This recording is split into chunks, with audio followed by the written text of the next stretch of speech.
Special thanks to my mate. Let's call him AS, because he's a very clever boy, and look what he made.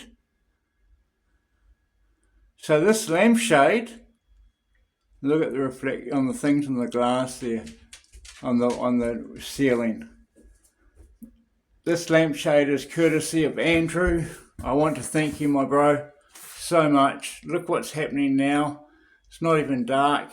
If anyone out there has a suggestion how I should cover that, all those plugs and so forth, let me know. But she's starting to sort of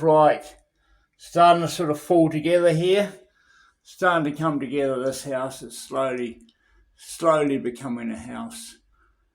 So there you go, guys. This is a very quick one, 1 minute. Thank you and bless you.